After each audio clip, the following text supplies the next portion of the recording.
I went into this thinking I was going to be rolling my eyes at 2.5 hours of wholesome musical nonsense. And instead, I found myself fully on the side of a con man. He's a bare-faced, double shuffle, 2-bit thimble rigger, and I'm going to catch up with him one of these days.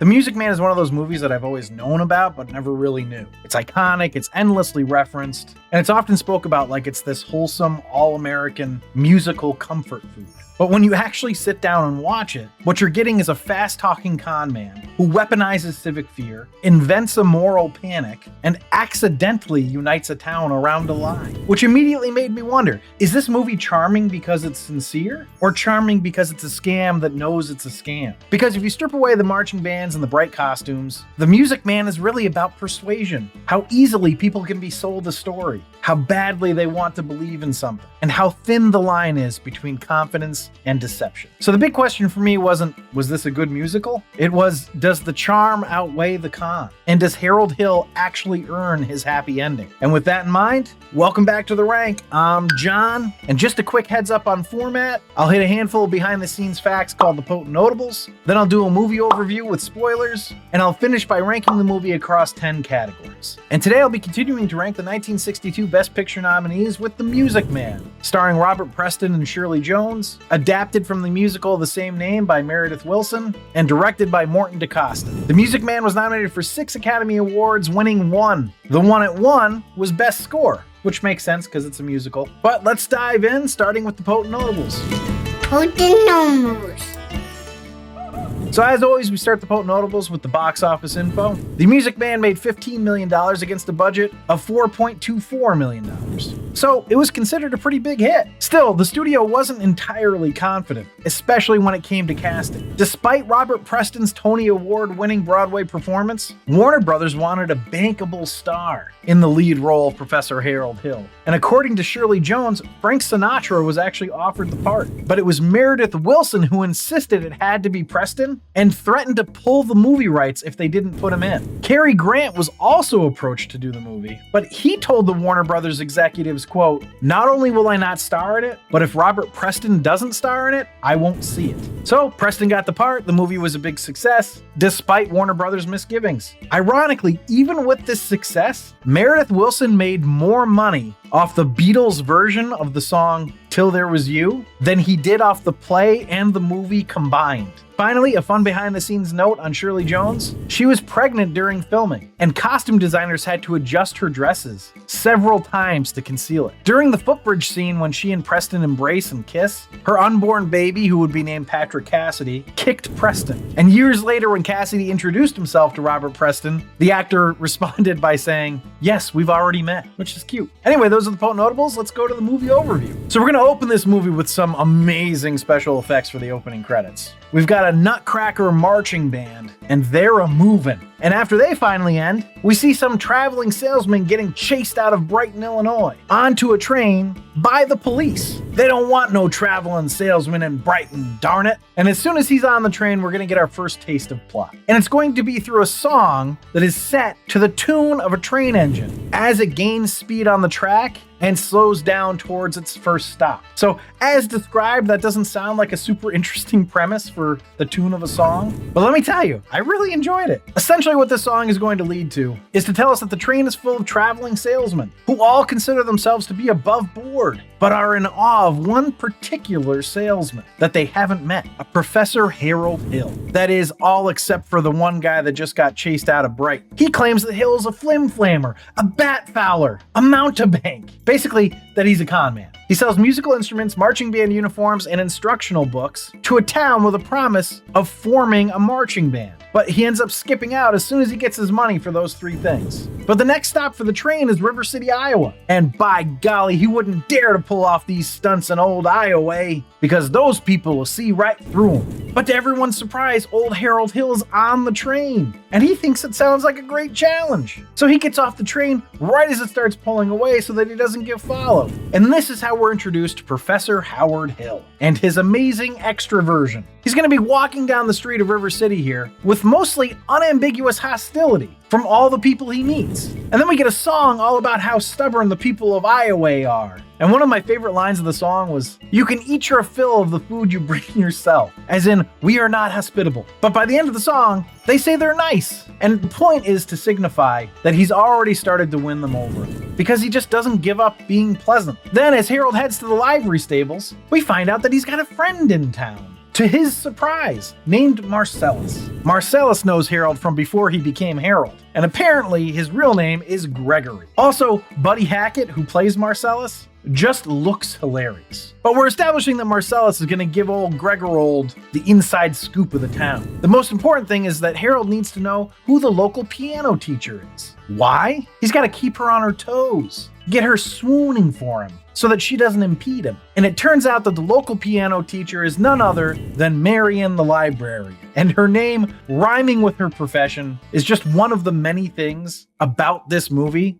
that proves at no point was it taking itself too seriously. It lets you know you can just sit back and have some fun. So we're going to cut to Marion the librarian and get some establishment of the mentality of the town. We had that a little bit in the opening number when he walks into the town. But what the movie really wants to show you is that the townsfolk are often at odds with each other as well. To give you the first instance of it is that the mayor's wife, who's quite stuffy, is complaining to Marion about the rubaiyat of Omar Khayyam and the fact that the librarian would dare recommend it to one of her daughters to read. This scene also helps us to understand why Harold's first move is to get the town on the same page by creating something to hate, which feels like a classic politician move. Actually, that feels sort of right to compare a politician to a traveling con salesman. Anyway, the trouble he brews up is over the new pool table. It was just delivered to the billiard hall and people are standing around gawking at it, because it's new. But Harold points out that a pool table is trouble, because trouble starts with T, which rhymes with P, which stands for pool. Basically, it'll turn the youth into hooligans. So he plants that seed effectively and then later closes it out at a town meeting, where he really gets them all hooting and hollering about it. Anyway, this is where Harold Hill is going to jump in and suggest creating a marching band to keep those kids off the street.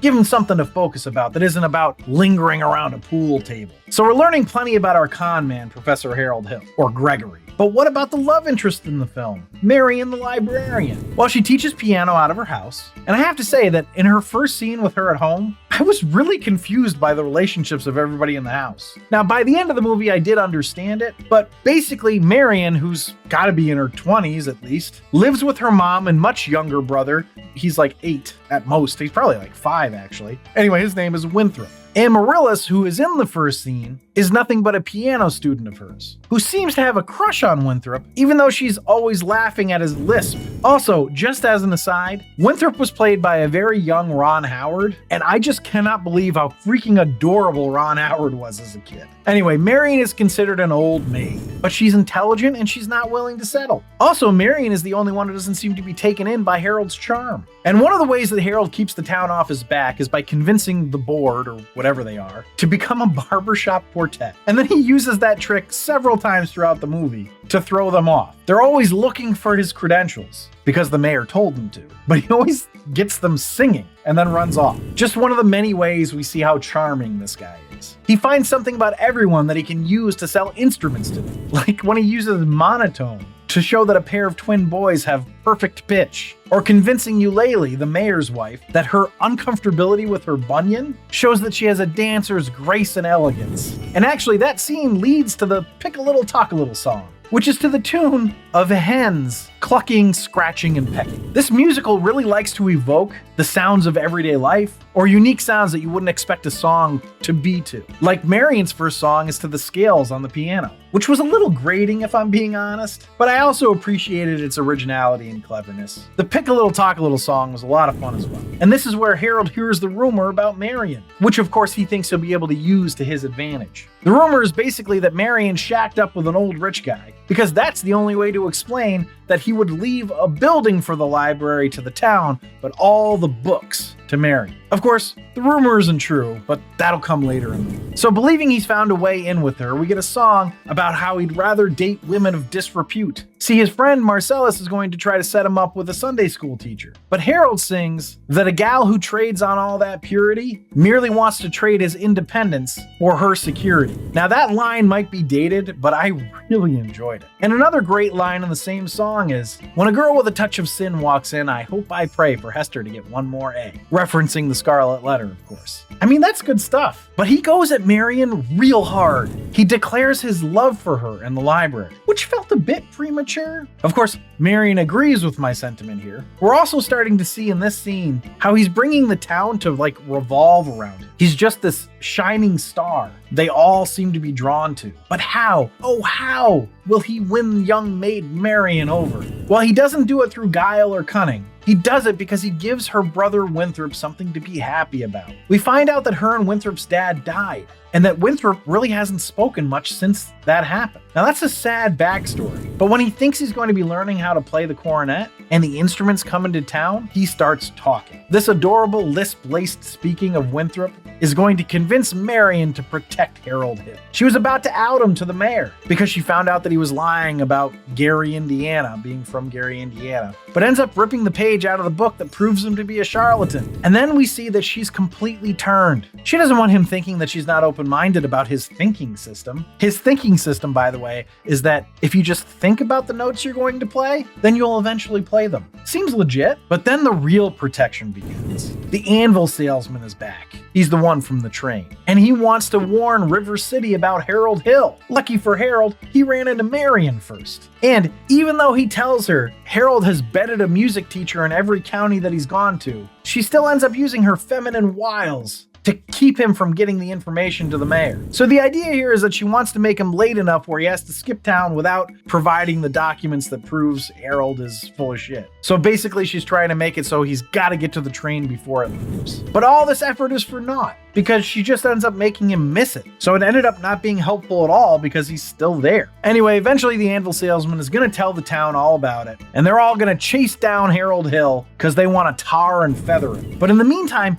Marion has really won over Harold. She doesn't care that he's a con man. She sees that he gave the town something to care about, and that he brought them together. Was it around to lie? Yeah, but it still happened. Also, he does tend to see the best in everyone. I mean, it's to suit his own ends, but he's not mean to anybody. And I know I'm skipping over Shapoopy here, but the song doesn't really add much to the plot, though it was a lot of fun to finally see it, and I couldn't help but think of Family Guy. She's his Shapoopy, Shapoopy. Anyway, Marion's admission of protection to Harold, and her not caring about his identity, and the fact that she wants him to leave so that he doesn't get caught, has Harold finally get his foot caught in the door. So they catch him, but she convinces everybody to not tar and feather him by laying out the same arguments that she had just made, and then he ends up becoming a band leader. Now the movie has hinted throughout that he really actually wanted to be a band leader, but he just never learned to read music and whatnot. So it's a nice moment for him. At what point did he actually get redeemed? He shows sort of like the barest amount of remorse when he talks to Winthrop, and then he just gets to make his dream come true and gets the gal. His redemption is essentially just that Marion falls for him. It's almost entirely external, but will this affect the ranking? Let's find out. Let's go to the ranking. A rank.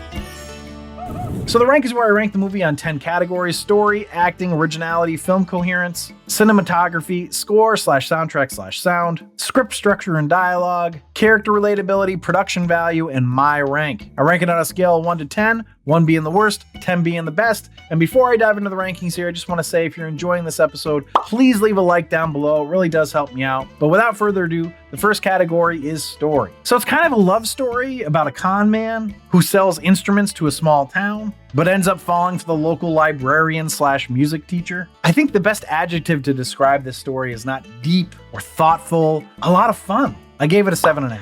So that brings us to acting. I thought everyone was really good in this. I think I might be in love with Shirley Jones. And Cary Grant was absolutely right to make them go with Robert Preston. He's excellent. Buddy Hackett was essentially playing Buddy Hackett, but he was fun nonetheless. And I really enjoyed Ron Howard. It was all around really good. I gave it an 8.5. So that brings us to originality. A fun, upbeat musical comedy about a con man? I mean, that feels kind of original to me, but I haven't watched a ton of musicals. I also thought the way they put together songs with train sounds and scales and evoking chickens and other things like that were fun and unique. That all being said, it's still a musical comedy that's a love story, which has been done, probably many times. So I gave it a 7. So that brings us to film coherence. The whole Marion kissing the anvil salesman scene is weird and doesn't actually seem to matter to the plot. I guess for subtext, we see that she's fallen for Harold Hill enough to kiss a creep to protect him. So it's not like it's the worst thing, but still. I also don't think this movie needed to be 2.5 hours. That being said, I never did get bored. I do think that some things could have been cut to streamline it a bit. I also would have liked to have seen a real redemption of Harold Hill. I think having the redemption be as a reflection of how Marion sees him is weak. I also think we have extraneous characters, but I'm not going to dock it too much for that because the point of them is to create a lived-in experience for the world they've created in River City. So I gave it an 8. So that brings us to cinematography. So nothing stands out in this category from a great or terrible perspective. Basically, it was just well done throughout the movie. They framed their song and dance numbers well. The story was told by the camera exactly as you would hope it would be. I gave it an 8.75. That brings us to score/soundtrack/sound. Musicals have an obvious advantage in this category. Though I will say that I don't think I would want to listen to this soundtrack without the scenes. Like, the music and singing were often not super excellent. I mean, Robert Preston and Shirley Jones are excellent, but everyone else seems to sing poorly, like on purpose. And the usage of train sounds and piano scales and stuff like that were kind of annoying to listen to at times. Still though, it's got a lot of classic songs in it. I gave it a 9. So that brings us to script structure and dialogue. One aspect that could be seen as annoying, but I actually thought was kind of clever, was that they gave like catchphrases and styles of speaking to the different characters. Like Zanita, who's not really all that important to the plot, she's the mayor's oldest daughter, always says, "Ye gods." And her boyfriend Tommy is always like, "Great honk." And then the mayor is always saying, "To watch your phraseology." It's a little thing, but it gives you an aspect of their personality without having to do much exposition. The key thing here is that the script is just plain fun. I gave it an 8.25. So on to character relatability. As much as I didn't like that Harold didn't have a redemption, and that it felt like a very male-centric viewpoint of love and courtship, I couldn't help but empathize with him, and I found myself rooting for them to get together. Now, I don't think that Harold pointing his finger right into Marion's face is as charming as Meredith Willson thinks it is. I also didn't really fully buy Marcellus being so helpful to Harold/Greg. Like, I guess they were childhood friends, but Marcellus becomes basically his employee. I would think that wouldn't help Marcellus with his lady friend. All in all though, it was good. I gave it a 7.75. So that brings us to production value. It was very clearly done on a Hollywood soundstage, but that's okay. I mean, the high school is freaking gigantic for the size of this town. It definitely wasn't bad, but it's not something you would point to and say, "Now this is how you put together a production." Anyway, I gave it a 7.5. So that brings us to my rank. Now, I didn't really know what to expect from this before I watched it. I kind of expected to be rolling my eyes at it, but I was absolutely charmed by it. It's certainly dated, but it doesn't take itself seriously, which allows anyone to just come in and have fun with it. I loved it. I gave it a 9. So altogether, that puts Meredith Willson's The Music Man at an 81.25, which makes it I'd watch it again. This puts it behind The Longest Day and Lawrence of Arabia, falling just 1.25 points behind Old Larry. And as far as all time, this ties The Music Man with Honora and Anatomy of a Fall, just below Wings and just above The Exorcist. And if you're ranking along with me, drop your scores in the comments. But thanks for watching and or listening. Check out my other Best Picture ranking episodes or any of my other movie or sitcom ranking episodes on this channel. Remember to subscribe, comment, and like. For up-to-date rankings, check out my website at therankedpodcast.com, where you can also email me at john@therankedpodcast.com. And if you really want to support the show, you can become a patron at patreon.com/therankedpodcast. And on that note, goodbye.